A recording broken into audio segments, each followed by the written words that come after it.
Kaderisasi jangka panjang, banyak orang kaya di dunia ini, tapi ternyata yang kaya dengan organisasi jauh lebih besar dan sustainable ketimbang yang kaya tanpa organisasi, misalnya seniman seperti pematung, pemahat, dan pelukis, mereka bisa kaya, begitu juga orang-orang di bidang kreatif seperti penulis, pengarang lagu, arranger, scriptwriter, dan banyak lagi lainnya yang secara individu bisa menjadi miliuner, bahkan multimiliuner. Ada juga sih yang bisa kaya dengan cara korupsi.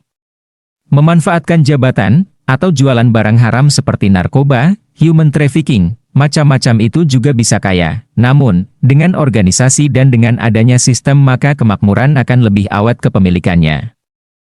Hal ini sebenarnya ada di benak saya sejak siang hari, melihat mereka yang sudah bersama saya yang tukang menekan dan banyak maunya ini, saya merasa sudah masanya saya memikirkan apa yang pantas mereka dapatkan, lebih dari yang mereka harapkan. Saya ingin mereka lama dengan saya. Jujur saya baru memulainya baru-baru ini. Di organisasi lama hal ini tidak jalan karena kepemilikan keluarganya besar. Di sini, saat ini, tidak ada pertalian saudara sama sekali, benarlah bahwa seni tertinggi dalam membangun organisasi jangka panjang adalah pada kaderisasi peremajaan, istilahnya, bagi permen. Ini sebenarnya yang menjadi pemikiran saya dalam membangun organisasi yang baru ini. Sahabat semua tahu bahwa organisasi yang telah bersama saya selama lebih dari 25 tahun sudah bukan atas nama saya lagi. Sudah saya lepas, sudah saya jual beberapa waktu lalu, memang sih, saya dapat tunai, namun dana tersebut sudah keluar lagi untuk membangun yang baru lagi, bersama sang mantan alias perusahaan lama. Sebenarnya itu merupakan hal yang sulit saya lupakan dan selalu saya kenang. Bagi saya, PT Titis Sampurna adalah glory from the past, kemenangan masa lalu. Tapi sudah jadi mantan saat ini sudah bukan milik saya lagi.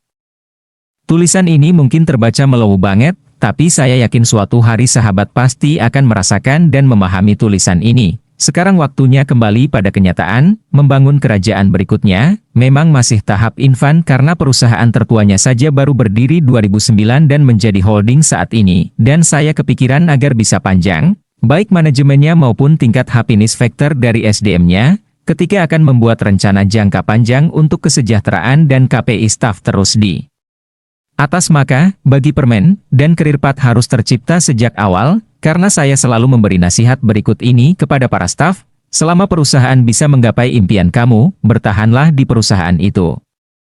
Kalau impianmu tidak tercapai, tetapi bersama perusahaan itu kamu mendapat gaji besar, bertahanlah di sana. Kalau impian kira-kira sulit tercapai, gaji juga kecil, pastikan kamu mendapat ilmu di perusahaan tersebut meski hanya bertahan sebentar. Kalau impian sulit tercapai, gaji kecil, ilmu pun tidak didapat, lihat lagi. Selama bisa mendapatkan jaringan bisnis, cobalah bertahan dulu di sana. Kalau impian sulit tercapai, gaji kecil, ilmu tidak didapat, jaringan tidak ada, tetapi jenjang karirnya bagus, bisa lompat jabatan misalnya, cobalah bertahan karena ada manfaatnya. Kalau impian sulit tercapai, gaji kecil, ilmu tidak didapat, jaringan tidak ada, jenjang karir tidak jelas. Barulah hijrah, jangan lama-lama di perusahaan seperti itu, sebentar lagi bukan Anda yang nggak bisa makan, perusahaannya juga akan bubar dalam waktu sekejap. Sekali lagi, bagi saya dalam mengelola SDM saya pertahankan yang awal. Selama impian para SDM bisa tercapai dengan perusahaan kita bersama, mereka pasti bertahan dan performanya pasti tinggi. Saya harus mencari jurusnya, itulah yang saat ini ada dalam benak saya. Hal itu membuat saya termotivasi dan bertanya, kemana ya belajarnya? Pastinya ke perusahaan-perusahaan yang sudah ratusan tahun usianya. Pikiran saya pun melayang ke sebuah negara yang mempunyai sejarah panjang perusahaan yang punya reputasi tersebut. Misalnya ketika saya ke kota Siena di Italia, ada Ban Monte dei Paschi di sana. Ban yang berdiri pada 1472 ini merupakan ban tertua di dunia sekaligus ban nomor 3 terkaya di Italia. Sekali lagi, berdiri tahun 1472. Bisa dibayangkan betapa benarnya manajemen bank tersebut, kayaknya saya harus belajar sebentar ke sana. Tahun 1997 saya membangun pabrik calcium hidroksideca, atau Hydrated Lime di Cilengsi, lalu dibeli oleh perusahaan Belgia bernama Charmeuse yang sudah berdiri sejak 1860. Saya pun berkesempatan untuk melihat pabrik dan manajemen Charmeuse di Belgia.